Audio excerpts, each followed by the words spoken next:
Hello everyone, welcome to my YouTube channel. तो आज है हमारी हिस्ट्री की क्लास नंबर 20 और आज की क्लास का हमारा टॉपिक है तुगलक वंश। तो इस क्लास में हम तुगलक वंश के बारे में पढ़ेंगे। तो चलिए शुरू करते हैं। तुगलक वंश का शासनकाल 1320 ईस्वी से लेकर 1414 ईस्वी तक था और इसके संस्थापक थे गयासुद्दीन तुगलक। 5 सितंबर 1320 ईस्वी को खुसरो खां को पराजित करके गाजी मलिक या तुगलक गाजी गयासुद्दीन तुगलक के नाम से 8 सितंबर 1320 ईस्वी को दिल्ली के सिंहासन पर बैठा। तो तुगलक वंश का संस्थापक कौन था? गयासुद्दीन तुगलक। और किसको पराजित करके इसने तुगलक वंश की स्थापना की थी? खुसरो खां को। उसके बाद है इसने मंगोलों को बार बार हराया, इस कारण यह मलिक उल गाजी के नाम से ही प्रसिद्ध हुआ। यानी कि मंगोलों को बार बार हराने के कारण इसे कौन सी उपाधि दी गई? मलिक उल गाजी की। इसने अलाउद्दीन के समय ली गई अमीरों की भूमि को वापस लौटा दिया और इसने सिंचाई के लिए कुएं व नहरों का निर्माण करवाया। संभवतः नहरों का निर्माण करने वाला प्रथम शासक यही था। तो नहरों का निर्माण करने वाला प्रथम शासक कौन था? गयासुद्दीन तुगलक। उसके बाद है इसने दिल्ली के समीप स्थित पहाड़ियों पर तुगलकाबाद नामक एक नया नगर बसाया और रोमन शैली से निर्मित इस नगर में एक दुर्ग का भी निर्माण किया गया। इस दुर्ग को 56 कोट के नाम से जाना जाता है। और गयासुद्दीन तुगलक ने सड़कों की मरम्मत करवाई और पुल के निर्माण भी करवाए। और गयासुद्दीन तुगलक के काल में डाक व्यवस्था श्रेष्ठ थी। उसके बाद है अमीर खुसरो के अनुसार सैकड़ों पंडितों की पगड़ी अपने मुकुट के पीछे छुपाया रहता था, अर्थात वह बहुत बुद्धिमान था। तो अमीर खुसरो के अनुसार गयासुद्दीन तुगलक बहुत ही बुद्धिमान था। और गयासुद्दीन तुगलक का सूफी संत निजामुद्दीन औलिया से मनमुटाव था। जब यह औलिया को दंडित करने के लिए बंगाल से लौट रहा था तो औलिया ने कहा, हुनोज दिल्ली दुरुस्त, अर्थात दिल्ली अभी दूर है। तो लौटते वक्त रास्ते में अफगानपुर के निकट जोना खां द्वारा बनाए गए लकड़ी के महल के गिरने से गयासुद्दीन की मृत्यु हो गई और इस लकड़ी के महल का शिल्पकार आयज का पुत्र अहमद था। उसके बाद मोहम्मद बिन तुगलक।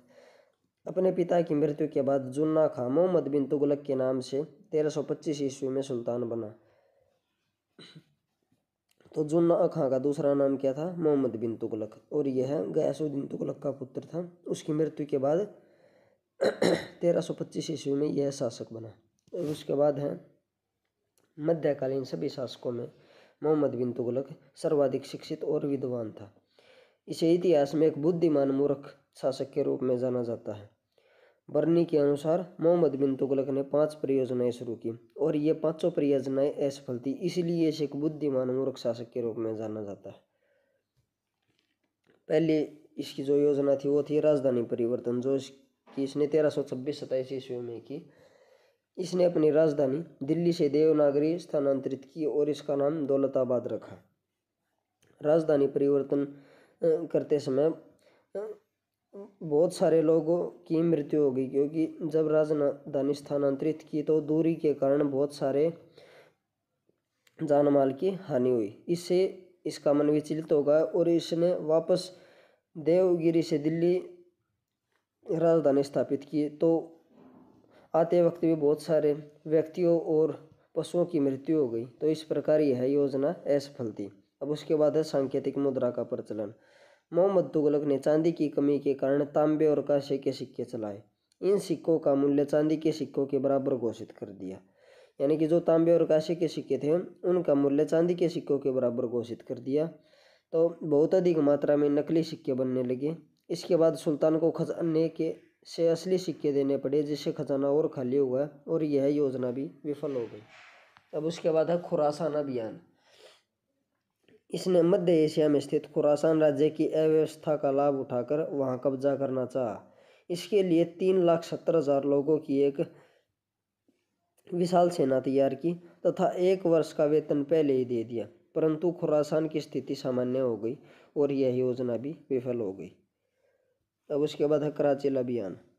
यह अभियान खुरासान के तुरंत बाद कुल्लू कांगड़ा अथवा कुमाऊं पहाड़ी में स्थित कराचिल के शासक के विरुद्ध था।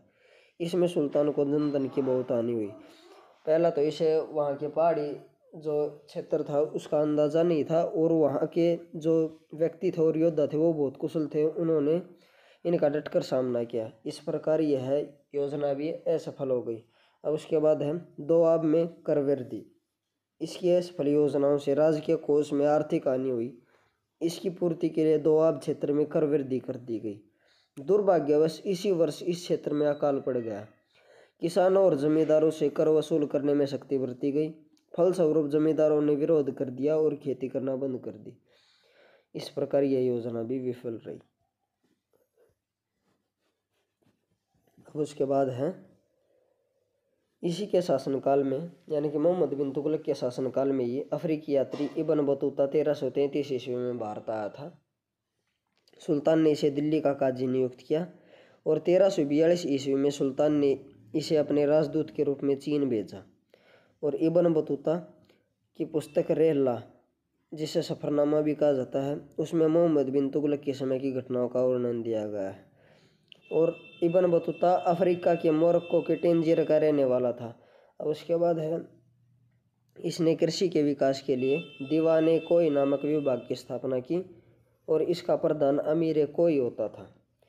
इसके काल में दिल्ली में प्लेग यानी कि ब्लैक डेथ नामक महामारी फैल गई और इसी के कारण सुल्तान कुछ वर्ष सौरगद्वार यानी कि कन्नौज के निकट जाकर रहे थे। तो प्लेग के कारण सम्राट कुछ दिनों तक कहाँ जाकर रहे थे? सौरगद्वारी, जो कि कन्नौज के निकट है। मोहम्मद बिन तुगलक पहला शासक था जिसने होली का त्यौहार मनाया था। उसके बाद है इसने जैन विद्वान राजशेखर को संरक्षण प्रदान किया और इसने जैन साधु जीन प्रभु सूरी को अपने दरबार में बुलाकर सम्मान प्रदान किया था। मोहम्मद बिन तुगलक के समय जिया नक्शबी पहला व्यक्ति था जिसने संस्कृत कथाओं की एक श्रृंखला का फारसी में अनुवाद किया और इस पुस्तक का नाम तूतीनामा था। यानी कि संस्कृत की कथाओं का जो फारसी में अनुवाद था वो तूतीनामा नाम से किया गया। उसके बाद है इसी के समय दक्षिण भारत में हरिहर तथा बुक्का नामक दो भाइयों ने 1336 ईस्वी में स्वतंत्र राज्य विजयनगर की स्थापना की और एडवर्ड थॉमस ने मोहम्मद बिन तुगलक को प्रिंस ऑफ मनी ईयर्स की संज्ञा दी है। और यह सल्तनत काल का पहला शासक था जो अजमेर में शेख मोइनुद्दीन की दरगाह तथा बहराइच में सालार मसूद गाजी के मकबरे पर गया था। अब उसके बाद है दिल्ली में निजामुद्दीन औलिया की कब्र पर मकबरा बनवाया। तो किसने बनवाया? मोहम्मद बिन तुगलक ने। मोहम्मद बिन तुगलक की मृत्यु 20 मार्च 1351 में सिंध जाति में थट्टा के निकट गोडाल में हो गई। और मोहम्मद बिन तुगलक की मृत्यु पर अब्दुल कादिर बदायूनी ने लिखा है, सुल्तान को अपनी प्रजा से तथा प्रजा को सुल्तान से मुक्ति मिल गई। अब उसके बाद है फिरोज शाह तुगलक। मोहम्मद बिन तुगलक की मृत्यु के बाद इसका चचेरा भाई फिरोज शाह तुगलक शासक बना। इसका राज्याभिषेक थट्टा के नज़दीक 20 मार्च 1351 में हुआ। इसका पुनः राज्याभिषेक दिल्ली में अगस्त 1351 में हुआ। खलीफा के द्वारा इसे कासिम अमीर उल मोमिन की उपाधि दी गई।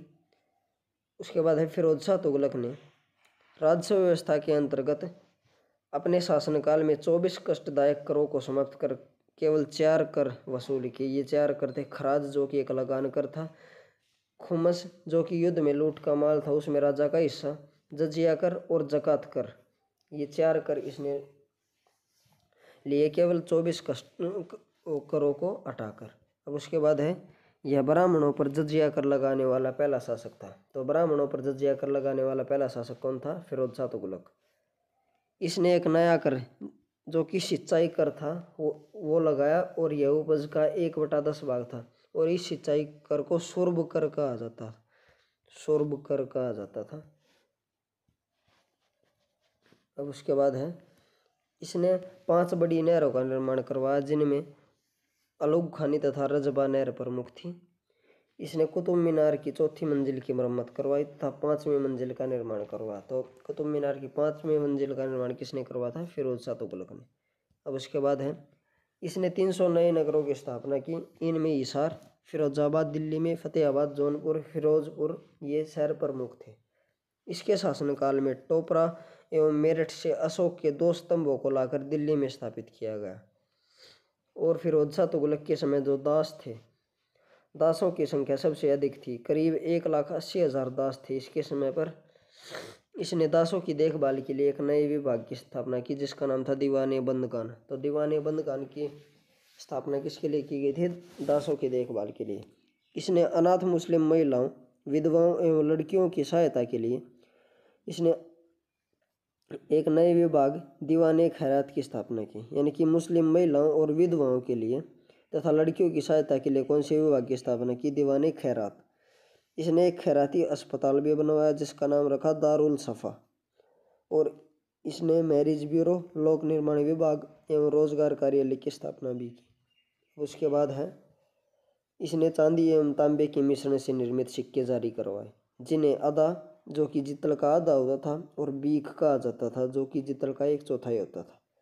अब उसके बाद है फिरोज शाह के आर्थिक और प्रशासनिक सुधारों के कारण हेनरी द लिएट एवं एल्फिंस्टन ने इसे सल्तनत काल का अकबर कहा है।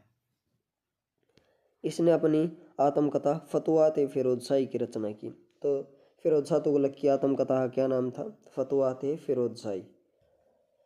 अब उसके बाद है इसने जियाउद्दीन बर्नी एवं शम्स ए सिराज अफीफ को संरक्षण प्रदान किया। इसने ज्वालामुखी मंदिर के पुस्तकालय से लूटे हुए 1300 ग्रंथों में से कुछ का फारसी में अनुवाद विद्वान अरिजुद्दीन खान द्वारा दलायत फिरोज शाही नाम से करवाया। तो फिरोज शाह तुगलक ने जो 1300 ग्रंथ लूटे थे ज्वालामुखी मंदिर से, उनका फारसी में अनुवाद किस नाम से करवाया? दलायत फिरोज शाही। किसके द्वारा किया गया? अरिजुद्दीन खान के द्वारा। इसने जगन्नाथ मंदिर जो कि पूरी उड़ीसा में है उसको भी हानि पहुंचाई। और इसने अनेक मंदिरों को तोड़वाया और उनकी मरम्मत पर पाबंदी यानी कि रोक लगा दी। उसके बाद इसने दिल्ली में कोटला फिरोज शाह दुर्ग का निर्माण करवाया। और फिरोज शाह के काल में निर्मित खाने जहां तेलंगाना के मकबरे की तुलना जेरूसलम या यरूशलेम में निर्मित चट्टान के गुंबद से की जाती है। अब उसके बाद है फिरोज शाह की मृत्यु 1388 ईस्वी में हो गई थी, सितंबर 1388 ईस्वी में। अब आगे हैं फिरोज शाह के उत्तराधिकारी। इसके बाद तुगलक शाह द्वितीय शासक बना, उसके बाद अबू बकर, उसके बाद मोहम्मद शाह, फिर उसके बाद हुमायूं खां और नासिरुद्दीन महमूद तुगलक, यही इस वंश का अंतिम शासक था। नासिरुद्दीन महमूद तुगलक यह तुगलक वंश का अंतिम शासक था। और इसका शासन यानी कि इसके समय में जो इनका राज्य था वो दिल्ली से पालम तक ही सिमट कर रह गया था। इसी के समय मलिक उस सर्क यानी कि पूर्व का स्वामी की उपाधि धारण कर एक इजड़ा मलिक सरवर ने जौनपुर में एक स्वतंत्र राज्य की स्थापना की। और नासिरुद्दीन तुगलक के समय ही तैमूर लंग ने 1398 ईस्वी में दिल्ली पर आक्रमण कर दिया। तैमूर के आक्रमण के समय खिज्जर खान ने तैमूर की सहायता की। तैमूर उत्तर पश्चिम से होते हुए पंजाब हरियाणा को लूटता हुआ दिल्ली तक पहुंचा। तैमूर दिल्ली में 15 दिन तक रहा और दिल्ली को लूटा तथा स्त्री और शिल्पियों को अपने साथ ले गया। दिल्ली में भयंकर कत्लेआम किया और हजारों लाखों लोगों को काट दिया तैमूर ने। तैमूर के आक्रमण ने तुगलक वंश का अंत कर दिया। तो तुगलक वंश का अंत किस आक्रमण के कारण हुआ था? तैमूर के आक्रमण के कारण। विजित प्रदेशों को तैमूर ने खिज्जर खां को सौंप दिया। बाद में खिज्जर खां ने ही सैयद वंश की स्थापना की थी। और इसी के साथ ये टॉपिक खत्म होता है। अगर आपको वीडियो अच्छी लगे तो वीडियो को लाइक एंड शेयर करें तथा चैनल को सब्सक्राइब करें। Thank you.